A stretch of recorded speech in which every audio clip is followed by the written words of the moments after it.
Hello mga kago-negosyo, ito po si Gladys Reyes Someru, ang inyong makakasama ngayong linggo. Kung worthwhile Sunday morning ang hanap nyo, aba huwag kayong maglilipat ng channel dahil kaming bahala sa inyo.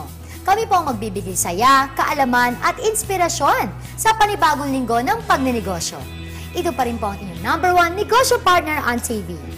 Go Negosyo, kaya mo!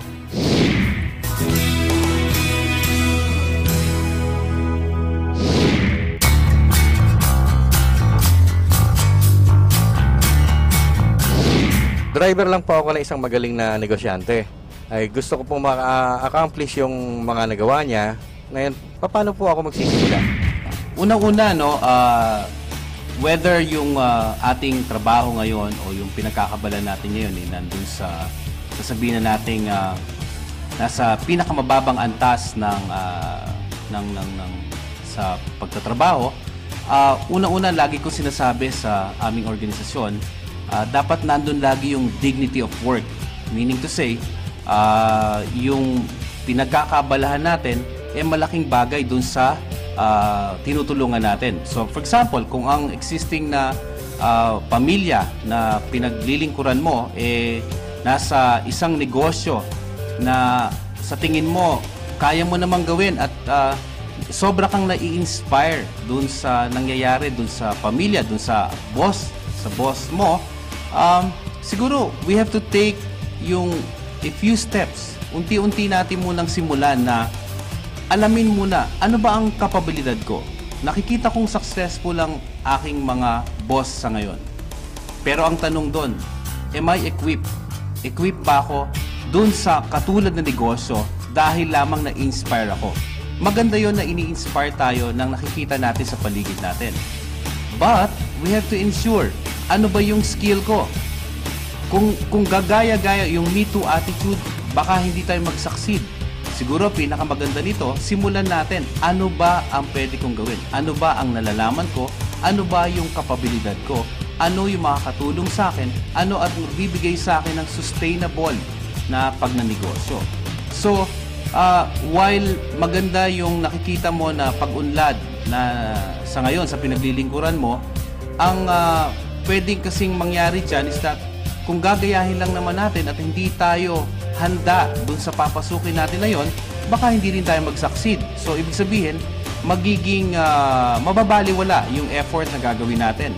So, kung ako sa'yo, simulan muna natin base dun sa inner self natin. Alamin muna natin yung sarili natin.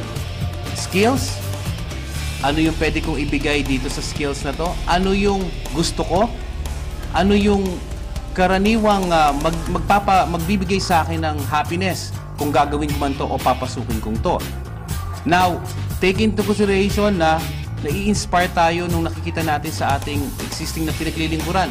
Gawin nating guide to para nang sa ganon, maitaas natin yung antas ng pamumuhay natin at someday, makita naman din ng ating pinaglilingkuran na, nako, same level na pala tayo ngayon. Kung CEO si sir o si ma'am, susunod na mga panahon, ako rin sarili kong CEO o presidente ng sarili kong kumpanya.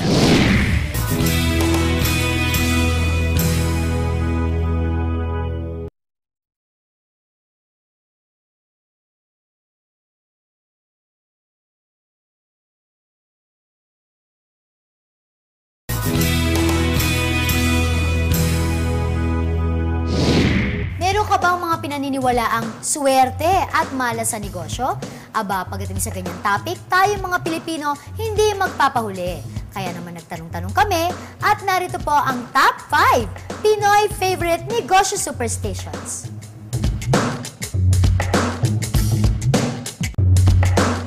Number 5 sa ating listahan ang ever-famous na number 13 curse na sinasabing ang malas daw sa negosyo. Have you ever been to the 13th floor ng isang building? Malamang katulad ko ay hindi pa dahil napakadalang magkaroon ng 13th floor. Malas din daw magsimula ng negosyo ng 13th day of the month. At meron pang naniniwala na malas ang negosyo tuwing Friday the 13th. Pero come to think of it, ang mga pelikulang Friday the 13th ay kumita na ng $350 million sa US pa lang. At 5 sa mga ito ay nag-open ng mismong Friday the 13th. Ang dami rin di bang naghihintay ng 13th month pay nila? So ano nga ba? Malas ba o swerte ang number 13? Sunod naman sa ating listahan ng paglalagay ng Buddha figures, syempre pusa, o kaya naman mga santo at santa para sa mga Katoliko sa kanilang mga tindahan.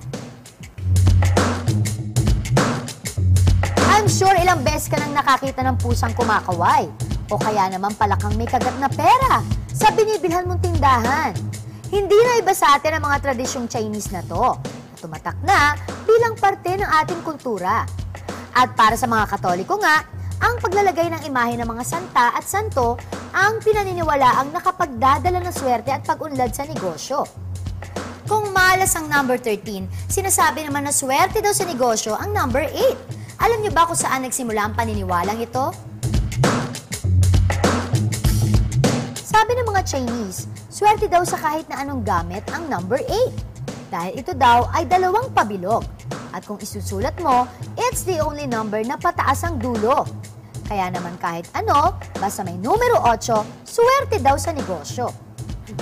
Alam niyo ba na base sa pag-aaral, willing gumasta ang mga Chinese ng mas mahal para lang matapat ang kanilang bibilhin sa number 8. On the contrary, ang kalahati ng number 8 na number 4 ay consider naman na malas ng mga negosyanteng Chinoy. Bakit? Dahil ang number 4 sa Chinese Mandarin ay kapareho ng tunog ng tawag sa kamatayan. Pumapangalawa sa ating listahan ang mga tradisyon sa pagbubukas ng business establishments. May narinig ka bang maingay na establishment? Maraming tao at may mga bulaklak? Alam na! May bagong bukas na namang negosyo. Mataas ang pagpapahalaga natin mga Pilipino sa bawat milestones ng buhay. At syempre, kasama dyan ang bawat store openings.